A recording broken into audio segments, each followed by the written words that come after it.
آج کا خطبہ تحریر فضیلت الشیخ حضرت مولانا پروفیسر محمد یوسف خان صاحب حفظہ اللہ تعالی، شیخ الحدیث و ناظم طالبات جامعہ اشرفیہ لاہور پاکستان۔ سوچ اور فکر میں اعتدال قائم کیجیے، منفی رجحانات سے بچیے۔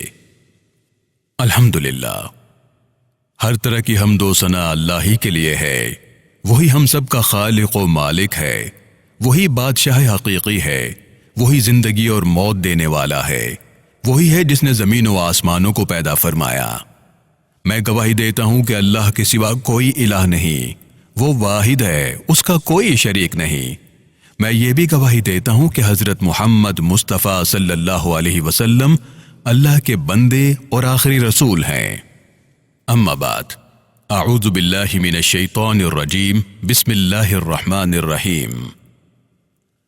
وَهُوَ الَّذِي مَدَّ الْأَرْضَ وَجَعَلَ فِيهَا رَوَاسِيَ وَأَنْهَارًا وَمِنْ كُلِّ الثَّمَرَاتِ جَعَلَ فِيهَا زَوْجَيْنِ اثْنَيْنِ يُغْشِي اللَّيْلَ النَّهَارَ إِنَّ فِي ذَلِكَ لَآيَاتٍ لِقَوْمٍ يَتَفَكَّرُونَ۔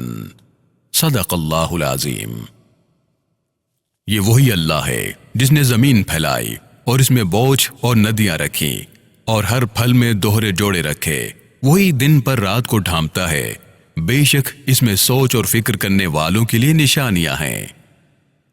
میرے پیارے بھائیوں، اللہ رب العزت نے انسان کو اپنا خلیفہ بنایا اور پوری کائنات کو محض اس کے لیے پیدا فرمایا۔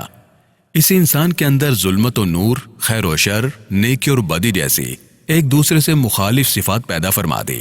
اب اگر انسان چاہے تو ان متضاد صفات کے ذریعے تمام مخلوق سے افضل بن سکتا ہے، اور اگر وہ چاہے تو تمام تر پستیوں سے گزر جائے۔ اگر اللہ کے بتائے ہوئے طریقوں کے مطابق چلتا ہے تو اللہ تعالیٰ کا ارشاد ہے، وَلَقَدْ كَرَّمْنَا بَنِي آدَمَ، تحقیق ہم نے بنی آدم کو عزت عطا کی۔ اور اگر یہی انسان اپنے اندر قرآن حکیم کی ہدایت اور اس کے احکام پر عمل کرنے کا ثبوت پیش کرتا ہے تو پھر قرآن حکیم میں خدا نے وعدہ فرمایا، وَأَنْتُمُ الْأَعْلَوْنَ إِن كُنتُم مُؤْمِنِينَ، اور تم ہی بلند ہو اگر تم مومن ہو جاؤ۔ لیکن اگر انسان اپنے آپ کو قرآنی سرچشمہ ہدایت سے محروم رکھے تو پھر قرآن حکیم میں اللہ تعالیٰ نے واضح طور پر فرمایا، اولئک کالانعام بل ہم اضل، ایسے لوگ چوپایوں کی طرح ہیں بلکہ ان سے بھی زیادہ بھٹکے ہوئے ہیں۔ اللہ رب العزت کی وہ امانت جس کے اٹھانے سے تمام کائنات عاجز رہی، اللہ تعالیٰ نے اس امانت کو انسان کے سپرد فرمایا۔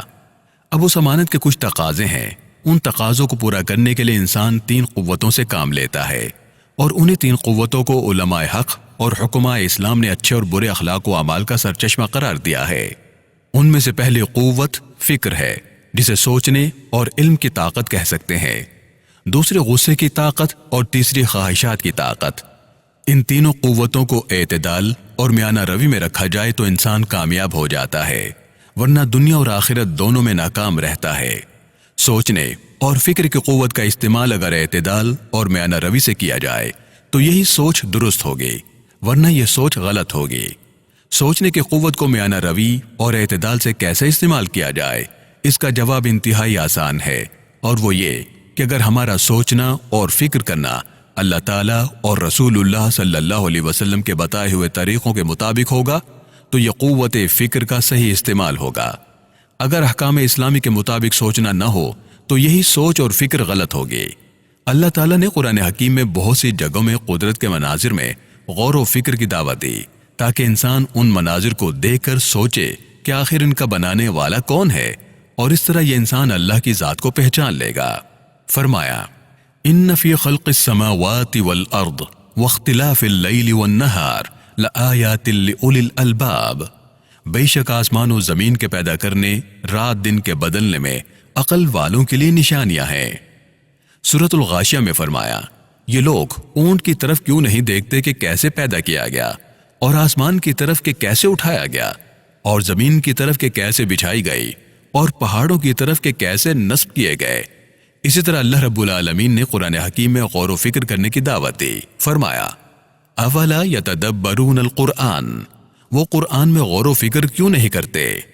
اسی طرح اللہ رب العالمین نے انسان کو اپنے انجام اور آخرت کی زندگی کے بارے میں سوچنے کا حکم دیا، اپنے بھلے اور برے کے سوچنے کا حکم دیا۔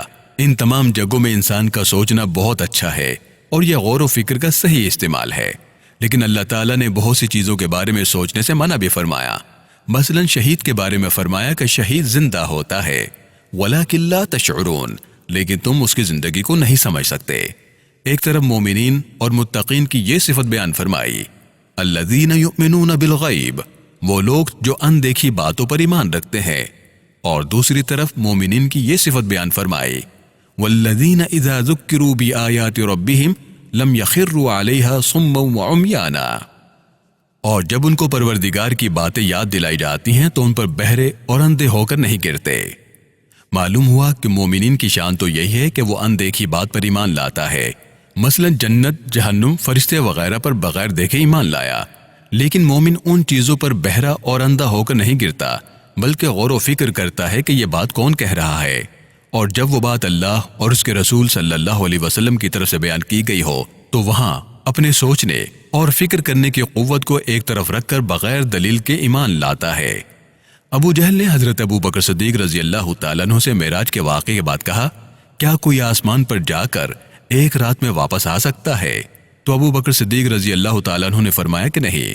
ابو جہل نے کہا کہ آپ کے پیغمبر نے تو یہ کہا ہے۔ جناب ابو بکر صدیق رضی اللہ عنہ نے فرمایا، اگر انہوں نے فرمایا ہے تو پھر بالکل سچ فرمایا ہے، اور میں ایمان رکھتا ہوں کہ وہ آسمان پر گئے ہیں اور واپس آئے ہیں۔ یہی سوچ و فکر کا صحیح استعمال ہے، لیکن انسان کی سوچ پر اللہ تعالیٰ نے کچھ پابندیاں بھی لگا رکھی ہیں۔ فرمایا، یا ایھا الذین آمنوا اجتنبوا کثیرا من الظن، اے ایمان والو زیادہ گمان کرنے سے بچو۔ پھر فرمایا، ان بعض الظن اثم، بے شک بعض گمان گناہ ہوتے ہیں۔ معلوم ہوا کہ انسان کو خواہ مخواہ بدگمانیاں نہیں رکھنی چاہیے، بلا وجہ دوسرے کے متعلق بری سوچ بھی نہیں رکھنی چاہیے۔ بلا وجہ زیادہ سوچتے سوچتے انسان وہم پرستی میں مبتلا ہو جاتا ہے۔ معاشرے میں اس قسم کا سوچنا بھی عام ہے۔ اگر کالی بلی راستے میں سے گزر جائے تو سوچا جاتا ہے کہ راستہ بدل لیں ورنہ نقصان ہو جائے گا۔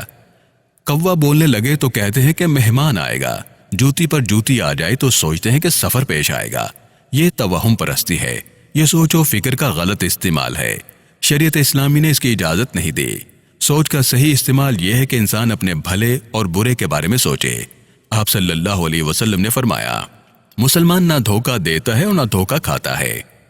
جب انسان صحیح رخ سے غور و فکر کرتا ہے تو کبھی دھوکہ نہیں دیتا، اور جب اپنے سوچنے کی قوت کو مضبوط رکھتا ہے تو کبھی کسی سے دھوکہ نہیں کھاتا۔ رسول اللہ صلی اللہ علیہ وسلم نے فرمایا، لا یلدغ المؤمن من جحر واحد مرتين، یعنی مومن کو ایک ہی سوراخ سے 2 مرتبہ نہیں ڈسا جا سکتا، کیونکہ مومن ہر کام غور و فکر کے بعد کرتا ہے۔ یہ ارشاد آپ صلی اللہ علیہ وسلم نے اس وقت فرمایا جب کفار کا ایک شاعر ابو عزہ مسلمانوں کے خلاف مشرکین اور کفار کو اشعار میں اکساتا اور بھڑکاتا رہتا۔ جنگ بدر میں جب یہ شاعر گرفتار ہوا تو رسول اللہ صلی اللہ علیہ وسلم کے سامنے اپنی تنگ دستی اور اپنے بچوں کا رونا روتا رہا۔ آپ صلی اللہ علیہ وسلم نے ترس کھا کر فدیہ لیے بغیر اسے رہا فرما دیا۔ اس نے وعدہ کیا کہ اگر اسے چھوڑ دیا جائے تو آئندہ مسلمانوں کے خلاف ایسی حرکت نہیں کرے گا، لیکن یہ شخص اپنے قبیلے میں جا کر دوبارہ کفار کو مسلمانوں کے خلاف ابھارنے لگا۔ غزوہ احد میں دوبارہ گرفتار ہو گیا، اب پھر رونا دھونا شروع کر دیا اور معافی مانگنے لگا۔ آپ صلی اللہ علیہ وسلم نے اس مرتبہ معاف نہیں فرمایا اور ارشاد فرمایا، مومن ایک سوراخ سے 2 دفعہ نہیں ڈسا جا سکتا۔ اس انداز میں رسول اکرم صلی اللہ علیہ وسلم نے ہمیں سوچ اور فکر کرنے میں اعتدال کا سبق دیا۔ اللہ رب العالمین ہمیں اپنے بھلے اور برے کو سوچنے کی طاقت عطا فرمائے اور ہمارے ذہنوں کو پاکیزہ فرما دے تاکہ اس میں آنے والی سوچ اور فکر بھی پاکیزہ ہو۔ آمین۔ وآخر دعوانا ان الحمد للہ رب العالمین۔